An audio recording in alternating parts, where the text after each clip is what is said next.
Hello dear student, welcome to the Krishiratna Academy. मागच्या लेक्चरमध्ये आपण काय बघितलं होतं की स्कोप ऑफ ॲग्रोनॉमी.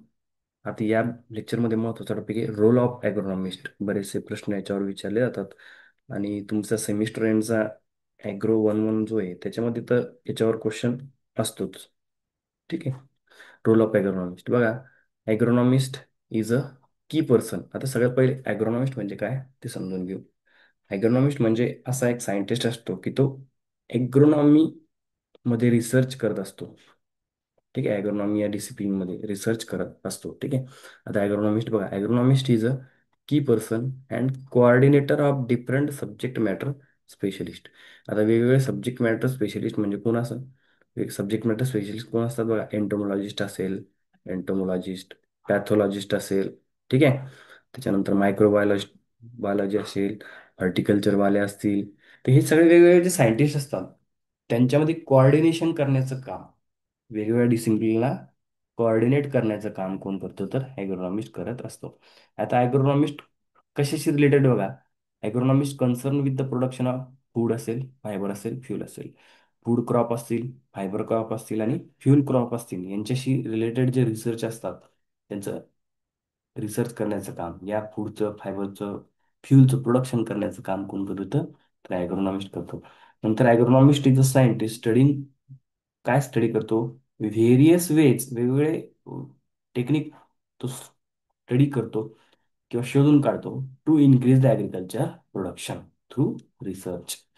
वेगवेगळ्या मेथड शोधून काढणे कशाशी कशासाठी तर ॲग्रिकल्चर मधलं उत्पन्न वाढवण्यासाठी. ठीक आहे.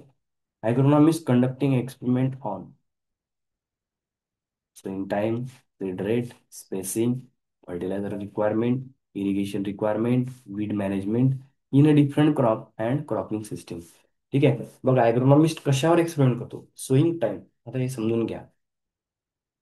तुम्ही बघा, एखादा क्रॉप जेव्हा पहिल्यांदा इंट्रोड्यूस झाला असेल तर त्याचा सोईंग टाइम किंवा सोईंग सीझन माहिती असेल का तर नाही.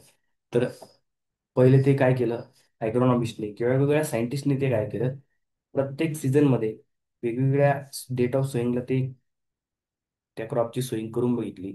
आणि त्यानंतर त्या डेटाच्या आधारे म्हणजे केव्हा किंवा कोणत्या डेट ऑफ सोईंगला कोणत्या सीझनमध्ये याच्यावर जास्त अटॅक येतो किंवा जास्तीत जास्त उत्पन्न कोणत्या सीझनमध्ये होते, सगळं डेटा इव्हॅल्युएट करून काय केलं जातं, सोईंग टाइम सजेस्ट केला जातो. सेम तसं सीड रेट. आता आपण सोयाबीनचं म्हणतो की 75 kg पर हेक्टर. ठीक आहे. प्रति हेक्टर म्हणजे 2.5 एकरामध्ये 75 किलो बियाणं सोयाबीनचं पडलं पाहिजे. ठीक आहे. तर हे कधी कसं ठरवलं तर वेगवेगळे ट्रायल घेऊन, सीडरेटच्या ट्रायल म्हणजे त्यांनी 50 किलोला लावून बघितलं असेल, 60 किलो लावून बघितलं असेल. असं वेगवेगळ्या ज्या नंबर ऑफ सीडरेटच्या trial after the evaluation of the seed, various seed rate. म्हणजे त्यांनी काय केलं, वेगवेगळे सीड रेट इव्हॅल्युएट केले आणि नंतर एक स्टँडर्ड सीड रेट दिला. तसं स्पेसिंग सुद्धा, स्पेसिंग म्हणजे काय, दोन झाडातलं अंतर, दोन झाडातलं अंतर आणि दोन रो मधलं अंतर, दोन ओळीतलं आणि दोन झाडातलं, row to row distance and plant to plant distance, याला आपण काय म्हणतो, स्पेसिंग म्हणतो. ते सुद्धा वेगवेगळ्या स्पेसिंगला त्यांनी काय केलं असेल की ते पर्टिक्युलर क्रॉप असेल, व्हेरायटी असेल, लावून बघितले असेल, सोईंग करून बघितले असेल. त्यानंतर त्यांना असं कन्क्लुजन झालं की पर्टिक्युलरली काय, ही पर्टिक्युलर स्पेसिंग या क्रॉपसाठी रिकमेंडेड आहे. ठीक आहे. सेम तसंच फर्टिलायझर रिक्वायरमेंट, प्रत्येक क्रॉपची फर्टिलायझर रिक्वायरमेंट वेगवेगळी आहे. मग ती किती असेल ते ठरवण्याचं काम सुद्धा ॲग्रोनॉमिस्टने वेगवेगळ्या रिसर्चद्वारे केलेलं आहे. त्यानंतर इरिगेशन रिक्वायरमेंट. इरिगेशन म्हणजे artificial application of water to the crop. ठीक आहे. For growth and development of the crop म्हणजे आपण जे स्वतः विहिरीतून, तलावातून, मोटरद्वारे आपण पाणी देतो त्याला काय म्हणतो आपण, इरिगेशन. ठीक आहे. तर प्रत्येक क्रॉपची इरिगेशन रिक्वायरमेंट सुद्धा वेगवेगळी आहे, कारण की प्रत्येक क्रॉपची वॉटर रिक्वायरमेंट काय असणार आहे, वेगवेगळी असणार आहे.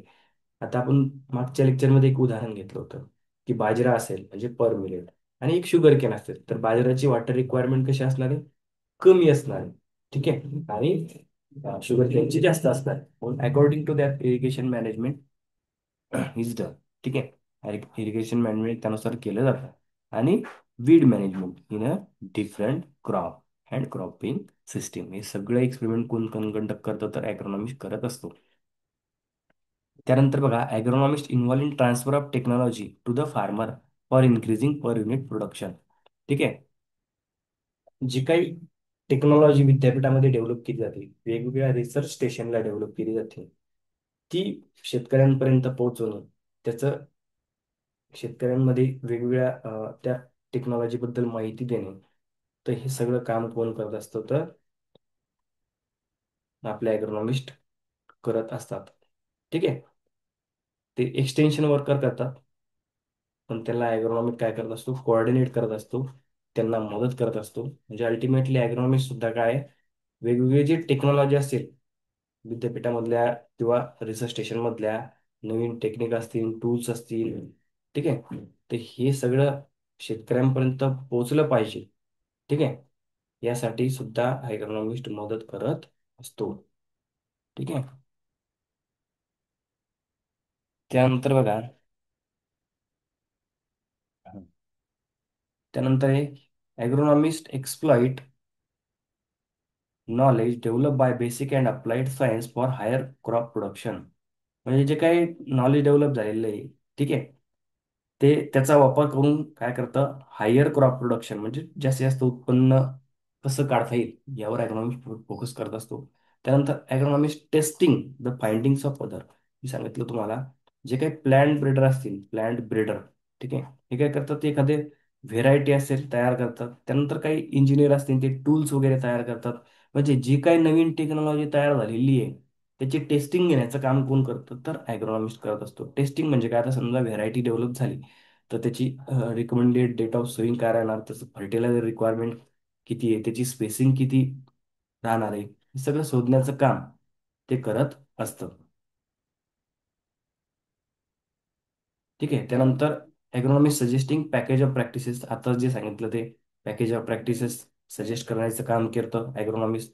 त्यानंतर agronomist taking help of entomologist and pathologist in case of incidence of the insect and disease. बघा, एखाद्या ठिकाणी जर इन्सेक्टचा, पेस्टचा अटॅक झाला किंवा डिसीजचा अटॅक झाला, तर त्यावेळेस ॲग्रोनॉमिस्ट काय करतो, एंटमॉलॉजिस्टची आणि पॅथॉलॉजिस्टची मदत घेत असतो. आणि शेवटचं काय, agronomist assist the extension worker for transfer of technology to the farm. Already आपण डिस्कस केलं की जे काही कृषी विद्यापीठं असतील, रिसर्च स्टेशन असतील, त्यांनी डेव्हलप केलेली टेक्नॉलॉजी, ती एक्सटेन्शन वर्करच्या माध्यमातून ॲग्रोनॉमिस्ट काय करत असतो, शेतकऱ्यांपर्यंत पोहोचवत असतो. हे होतं रोल ऑफ ॲग्रोनॉमिस्ट. ठीक आहे, समजलं असेलच. जर नाही समजलं असेल तर काही कमेंट करू शकता. ठीक आहे, थँक्यू. आणि ही लेक्चर सिरीज आपली कंटिन्यू चालणार आहे, त्याच्यामुळे तुमच्या मित्रांनाही शेअर करा आणि चॅनलला, नवीन असाल तर चॅनलला सबस्क्राईब करा. थँक्यू.